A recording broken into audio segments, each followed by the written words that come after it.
I want to try a little experiment to kick things off today. It requires zero equipment, just your eyes. Okay, I'm always game for an experiment. What are we doing? I want you, and you listening right now, wherever you are, to look down at what you're wearing, just for a second. Don't overthink it. Okay, done. Maybe it's, I don't know, old jeans and a band t-shirt from a concert you barely remember. Maybe it's business casual because you're trapped in a cubicle. Or maybe, if you're lucky, it's those college sweatpants that are just somehow still holding together. I feel personally attacked by that sweatpants comment. They're for focus. That's my story. We've all been there. But here's the point. Yeah. We spend a huge amount of mental energy on that, right? Yeah. On our physical appearance. Oh, absolutely. We know implicitly that a three-piece suit sends a different signal than a hoodie. It's nonverbal communication 101. Right. It's signaling, status, mood, intent, professionalism. It's all there in the fabric choices, the cut, you know. Exactly. But here is the question that just stopped me in my tracks when I was looking at the research for today. When you do finally open your mouth, what is your vocabulary wearing? Huh. That is such a striking question. Isn't it? It reframes the whole idea of language. It really does. Is your language slouching around in stained sweatpants? Or do you actually have something, like formal, hanging in that mental closet? And you're drawing this from the word wardrobe source material, right? I am, yeah. Specifically a script called Grand and Glorious. And look, usually when we talk about vocabulary, it's about utility. How to be clear, how to be concise, that kind of thing. Know how to get what you want. But this source argues that words aren't just functional tools. They are garments. They actually dress up our thoughts. And if I remember this one correctly, we are not talking about business casual today. No. We're not talking about sensible loafers. We are skipping the khakis. We are skipping the polo shirts. The mission for this deep dive is to explore three specific words that the source describes as royalty. Royalty. Wow, that's a high bar. It is. These are words that are big, bold, and brilliant. The source organizes them into a golden collection. We're talking about things that shine, hearts that are huge, and reputations that last. I like that framework. So we're looking for the linguistic equivalent of, what, a coronation robe? The crown jewels? That is exactly it. We're going to unpack three key words: resplendent, magnanimous, and illustrious. Whoa. Those are heavy hitters. You don't just throw those around in a text message. They really are. And I know you listening, you've probably heard these words. You might have even used them on a particularly articulate day. Sure. But the goal today isn't just a spelling bee. We want to understand the texture of these words. Why use them? When do they fit? It's about precision. Yeah. You don't wear a tuxedo to the grocery store, and you don't wear pajamas to a state dinner. I mean, if you use them incorrectly, you look pretentious. But if you use them correctly... You elevate the entire room. So let's open the wardrobe doors. The first item in this collection is resplendent. Just saying it feels different, doesn't it? It has a rhythm. R-E-S-P-L-E-N-D-E-N-T. It really rolls off the tongue. The dictionary definition is attractive and impressive through being richly colorful or shining. Which is fine. It's accurate. But it's a bit dry, don't you think? Attractive and impressive could describe a nice car or a good sandwich. Exactly. It doesn't capture the energy of the word. And this is where I need you to put your linguist hat on. The source says the etymology is crucial here. So why isn't bright good enough? Okay, so it really comes down to the mechanics of the word. Resplendent comes from the Latin resplendere. Yeah. You have the resplendere, meaning to shine, which, gives us splendid. Right. But the magic, and I mean the real specific nuance, is in that prefix. Re usually means back or again, Right. like return, replay. Precisely. So resplendor literally means to shine back. To shine back. Ah, okay, so that implies an interaction. Yes. That is the nuance that gets lost in the dictionary. If something is just bright, like a light bulb or the sun, it's emitting light, it's the source. It's doing all the work. But if something is resplendent, it implies it is catching the light and throwing it back at you. The source uses the analogy of a diamond here, which makes perfect sense now. Right. Think about the physics of a diamond. A diamond doesn't have a battery inside it. It's not a lamp. It takes the light from the environment and it amplifies it, refracts it, shines it back with this incredible intensity. That is resplendence. So it's responsive. It's almost aggressive beauty. Aggressive might be a strong word, but it's certainly commanding. It demands your attention. You can ignore a bright light in the corner, It's hard to ignore something that is dazzling you with reflection. It creates a glare. Exactly. The wardrobe metaphor the source uses is pretty vivid. It describes resplendent as a gown or a suit made of the finest gold thread covered in jewels. And that fits the physics of the word perfectly. Gold and jewels don't glow in the dark. You put them in a closet, they're nothing. They need light to shine. But when the light hits them... They take over the room, they amplify the energy of the space. Okay, so context check. This is not your Tuesday office wear. Definitely not. Please don't go into your weekly sync and say the agenda is resplendent. Your pivot tables are resplendent today, Karen. Yeah, don't do that. It would just sound sarcastic. It breaks the scale. Resplendent is a high occasion word. The source gives a great visual for this. A ballroom. The ballroom was resplendent with crystal chandeliers and massive bouquets of deep red roses. Okay, yeah. That grounds it much better. Let's just pause on that image. Resplendent with. It's sensory overload, isn't it? It is. It's not just that the room is pretty. It's the crystal hitting the light. It's the deep reds. It's the interplay of color and light. It creates a whole scene. And that's the power of choosing this word over a synonym. If you said, the ballroom was beautiful or the ballroom was bright, the listener gets a generic image, like 720p resolution, it's fine. Bland, it's stock footage. Exactly. But resplendent. Now I'm squinting against the glare, I'm seeing the sparkle on the wine glasses, I'm feeling the overwhelming luxury. It upgrades the mental image to 4K. That's a great way to put it. It adds the shining back quality. So resplendent is our visual masterpiece. It's the gold gown, the external wow factor. But the source material shifts gears pretty heavily for the second word. We're moving from the outside to the inside. From the visual to the character, which is arguably more important. The second word is magnanimous. M-A-G-N-A-I-M-O-U-S. Now, this is a heavy word in a good way. It's one of those words that feels good to say, but feels even better to be. The definition is very generous or forgiving, specifically toward a rival or someone less powerful. Specifically toward a rival, that is the key constraint. That's what separates it from just being nice. We'll get to the rival part in a second because that's where the drama is. But first, let's look under the hood. The etymology here is apparently one of your favorites. Oh, it is. It's just so logical. It's a compound of two Latin terms, magnus, which most people know means great or large. Like a magnum of champagne or magnitude. Big dig. Yeah. And the second part is animus, meaning soul, spirit, or mind.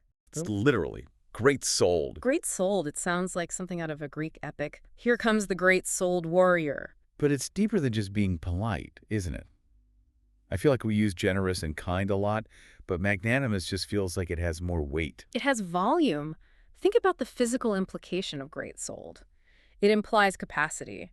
If you're magnanimous, you have enough spiritual room inside you to absorb an insult or to overlook a flaw or to help someone who doesn't necessarily deserve it. A small soul, a pusillanimous soul, to use the opposite, is cramped. There's no room for anyone else's mistakes. Exactly. A small soul is easily crowded. A great soul has space. The source uses the wardrobe metaphor of a vast, warm cashmere cloak. I love that image. It's so tactile. It says it's big enough to wrap around others and protect them. That feels so cozy, but also a little dominant. How so? Well, if you're the one with the cloak, you're the one with the resources, the warmth to spare. You aren't shivering. You aren't needing anything. That's a really sharp observation.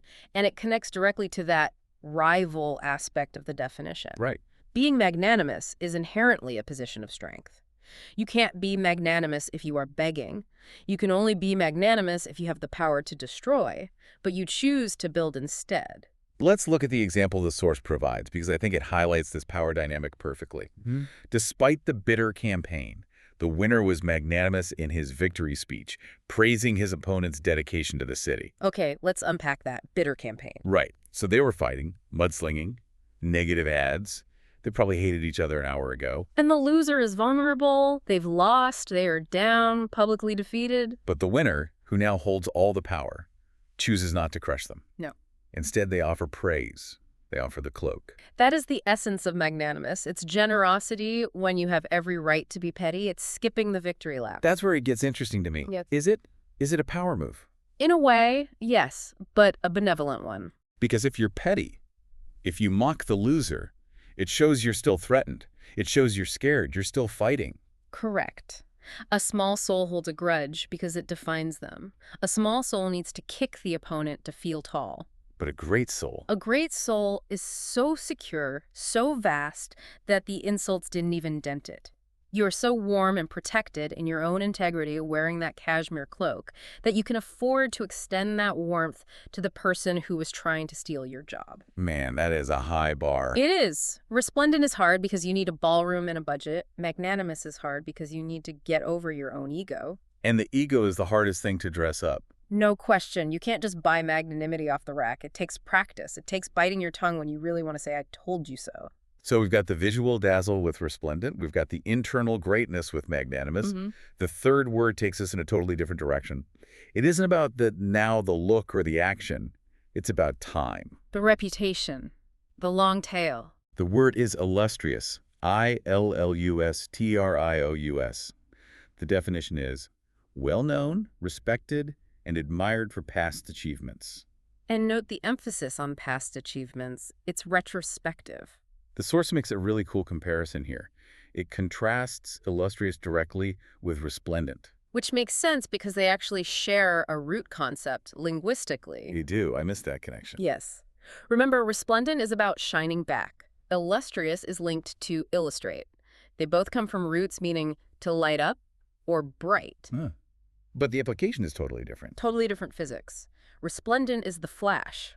It's the strobe light. The moment you walk into the room and cameras go off, it's immediate and it can be fleeting. And illustrious. Illustrious is the resume. It's the steady light. It's the lighthouse, not the firework. The source says an illustrious career shines a light for others to follow. Exactly. We use illustrate to mean explain or make clear. An illustrious person is someone whose life serves as an example. It's not just that they are famous, it's that they are illuminating. They make the path clear for others. Yeah. That distinction between famous and illustrious seems crucial here. I mean, we live in a world of viral fame. Oh, absolutely. You can be famous for falling off a skateboard on TikTok. You can be famous for having a meltdown on an airplane. Right. Or for a scandal. You can be infamous. But you can't be illustrious for a viral video unless that video, I don't know, cured a disease or negotiated a peace treaty. So illustrious implies weight. It implies gravity, substance. The wardrobe metaphor the source uses is a vintage, perfectly preserved heirloom. Like a grandfather's watch or a piece of jewelry that's been locked away. Exactly, something with history. You can't go to the mall and buy an heirloom. By definition, an heirloom requires time. It has to endure. So resplendent is the new designer dress for the gala. Illustrious is the piece that has been in the family for 3 generations. Precisely. It commands a different kind of respect. When something is resplendent, you say, wow. When something is illustrious, you lower your voice, you listen more than you talk. The example in the source grounds this in academia. The university was honored to host such an illustrious guest, a scientist whose work had literally changed the way we see the stars. See, that fits perfectly. Change the way we see the stars. That's not a good weekend. That's a lifetime of work. That is legacy. So when an illustrious person walks into a room, the respect is already there. Yes. Their reputation enters the room 5 minutes before they do. They are wearing their history. It's the difference between being a celebrity and being an icon. And if we connect this back to the wardrobe, illustrious is the piece you have to earn. You can decide to be magnanimous in the moment. You can choose to wear something resplendent. But you cannot choose to be illustrious today. It's the long game. It is the ultimate long game. So let's step back and look at the full outfit, the golden collection. Looking at them side by side, it really is a complete persona, isn't it? It covers all the bases of metaphorical royalty. If you had to build the perfect leader or the perfect human, you'd use these 3 words. We have resplendent for the visual impact, the shining, colorful, look-at-me energy. The charisma. Then magnanimous for the internal spirit, the generosity, the great soul that protects others, the character. And finally, illustrious for the historical legacy, the respected success that stands the test of time, the track record. Charisma, character, and track record. If you met a person who is all 3 of these things, that's a formidable human being. That is the main character energy we all aspire to. But I'm realizing something as we talk, and maybe this is obvious to you, but it's hitting me now. What's that? These words, they change us. The source has a sign-off motto, speak with style. And at first I thought that just meant sound fancy. impress people. But now, Now I think it means something else. If I force myself to describe someone as magnanimous instead of just nice, I have to look for their great soul. I have to look for the depth of their action. you have to pay better attention. Yes. You're absolutely right. This touches on linguistic relativity, the idea that the language we use shapes how we perceive reality. If you only have sweatpants words, you can only think sweatpants thoughts. What pants thoughts. I Yeah, like that. I think I have a lot of those on Mondays. we all do. But if you have these royal words in your wardrobe, you start looking for royalty in the world. You notice when a sunset isn't just pretty, it's resplendent. Right. You start valuing the illustrious career over the flash-in-the-pan viral moment. You start seeing the world in higher resolution. It elevates the discourse. It shows you care enough to select the precise garment for the job. And it honors the subject. Mm. If you describe your partner's act of forgiveness as magnanimous, you are honoring them. You're giving them the gold medal instead of a pat on the back. You are telling them, I see the greatness of your soul. That's a powerful gift to give someone. It is. The source material ends with a really lovely sentiment along those lines. It says, I hope you find a way to be a little bit magnanimous to someone today. That's the actionable one, isn't it? Right. We might not have an illustrious career yet. That takes decades. And we might not be in a resplendent ballroom. We might be in a cubicle or a car or a kitchen. But we can all choose to be magnanimous. We can all choose to put on the cloak. That is available to everyone, every day. Doesn't cost money, it just costs ego. So here is the takeaway for you listening right now. Words really do function like a wardrobe. You choose them based on the occasion, the impression you want to make. It's all about intentionality. Exactly. And here is where it gets really interesting, something for you to mull over. I want you to mentally audit your own closet. A vocabulary audit. Yeah. If your current vocabulary is your daily clothing, take a look in the mirror. Which of these 3 garments is missing? That's a tough question. Are you missing the resplendent factor? Do you downplay things? Do you need to let yourself or the people around you shine a little brighter? Or are you missing the magnanimous cloak? Are you holding on to petty grievances? Are you leaving people out in the cold when you could be wrapping them in warmth? Or are you missing the illustrious element? Are you failing to give credit to the history and gravity of what you're doing? Are you treating your life like a series of, TikToks instead of a legacy? Identifying the gap is the first step to filling it. So try putting one of them on today. Just one. Use the word, or better yet, embody the concept. See how it changes the way people look at you. And see how it changes the way you look at yourself. Speak with style. Thanks for joining us on this deep dive into the word wardrobe. We'll see you next time.